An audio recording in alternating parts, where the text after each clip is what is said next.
আমার প্রিয় দিনদার ভাই ও বোনেরা আমার, আমি আজকে আপনাদের মাঝে এমন একটা সিস্টেম শেখা দিব। এই সিস্টেমে যদি আল্লাহর কাছে দোয়া করেন, আল্লাহ পাক রব্বুল আলামিন আপনার জিন্দেগির সব গুনাহ মাফ করে দিবে। শুধু মাফ করে দিয়ে ক্ষান্ত হবেন না, আল্লাহ পাক রব্বুল আলামিন আপনার জিন্দেগিতে যত গুনাহ করেছেন ওই গুনাহ অনুযায়ী আল্লাহ নেকিও দিয়া দিবে। আল্লাহু আকবার কবীর। আপনি, আমি, আপনার, আমার যে কি মর্যাদা এখনো আমরা নিজেরাই টের পাইলাম না, বুঝতে পারলাম না। তার একটাই কারণ, আমরা বোঝার চেষ্টা করি না। একবার কি ভেবেছেন, একবার কি ভেবেছেন আপনার কি দাম, আল্লাহর কাছে আপনার কি মর্যাদা? একবার কি আপনি মাথার ব্রেনটা খাটা একবার কি আপনি ভেবেছেন? একবার কি এই পথে ব্রেনটা একটু ঘাটাইছেন? আমার কি দাম, আমি কে, আমি কোন নবীর উম্মত?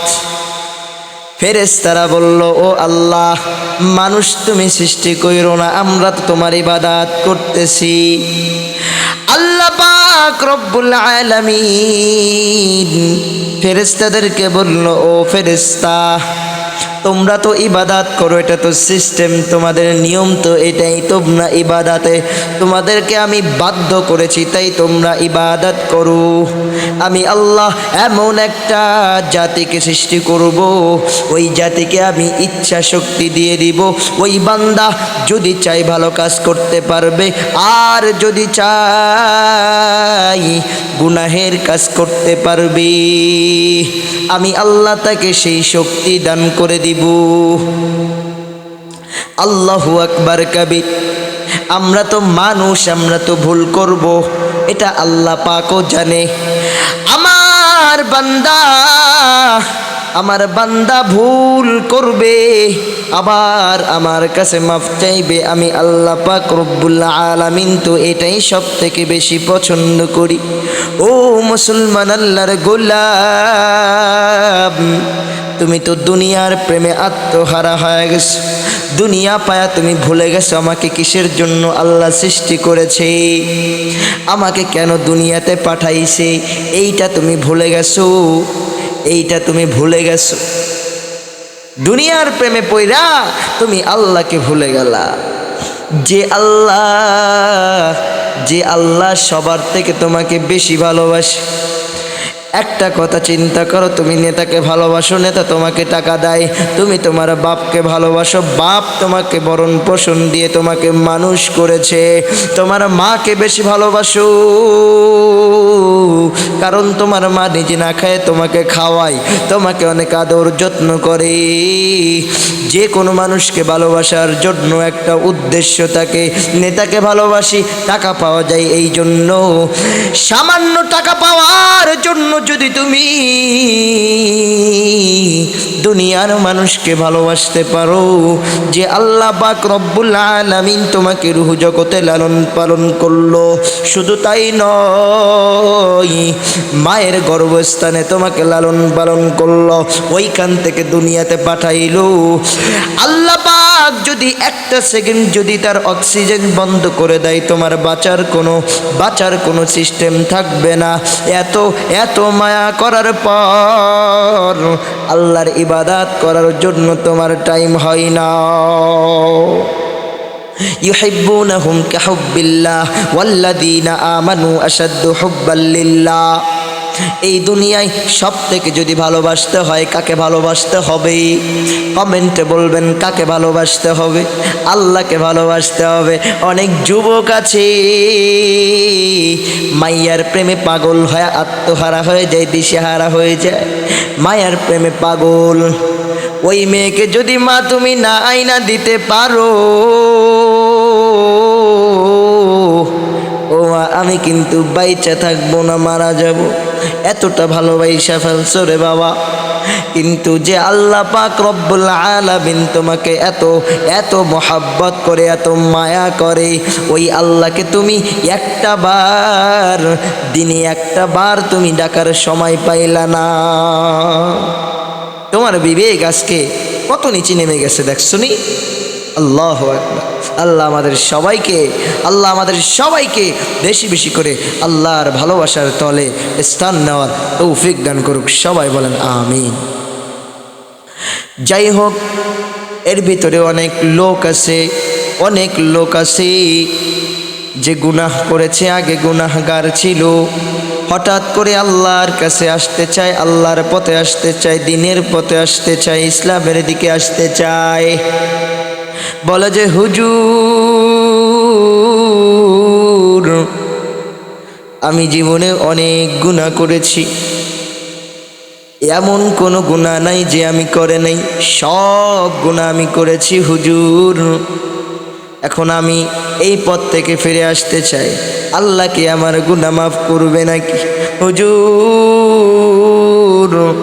যে কাজে যাই সেই কাজে আমি লস খাই, যেখানে যাই সেখানে আমার বিপদ হয়।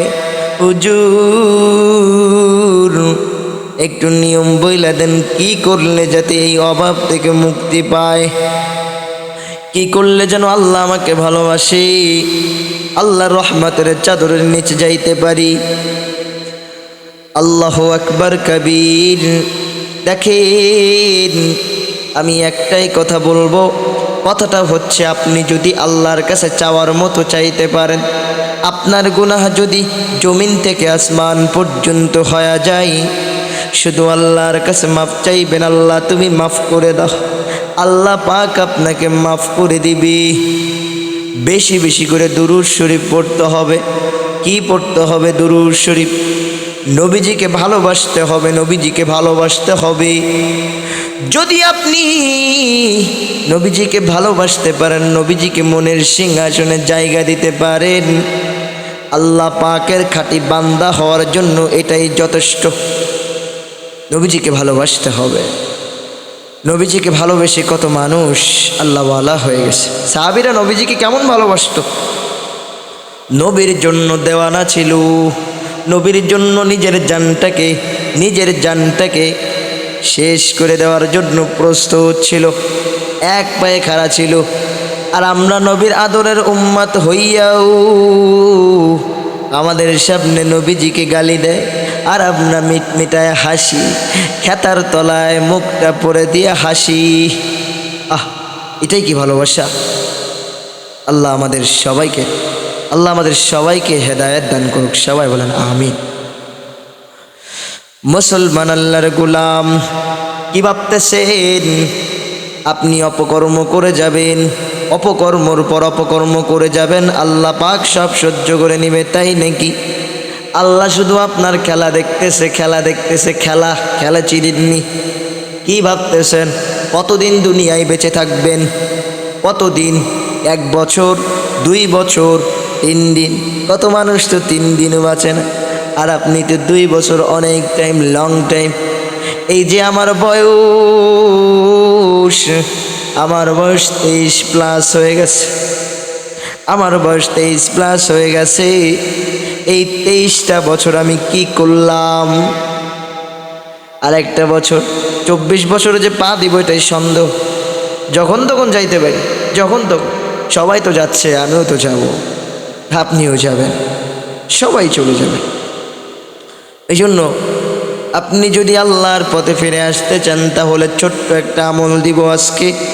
দুরূদ শরীফ বেশি বেশি করে দুরূদ শরীফের আমল পড়বেন, দুরূদ শরীফের আমল করবেন বেশি বেশি করে। যত বেশি দুরূদ শরীফের আমল করতে পারবেন, আল্লাহ পাকের কাছে তত বেশি প্রিয় বান্দা হয়ে যাবে। সুবহানাল্লাহ। নবীজিকে ভালোবাসতে শিখুন, নবীজিকে মনের সিংহাসনে জায়গা দিন। আল্লাহ আমাদের সবাইকে বেশি বেশি করে আমল করার তৌফিক দান করুক। সবাই বলেন আমিন। আজকের ভিডিওটা এই পর্যন্ত। ভালো থাকবেন সবাই। এখনই আপনাদের মাঝ থেকে বিদায় নিচ্ছি। আসসালামু আলাইকুম রহমতুল্লাহি ওয়া বারাকাতুহু।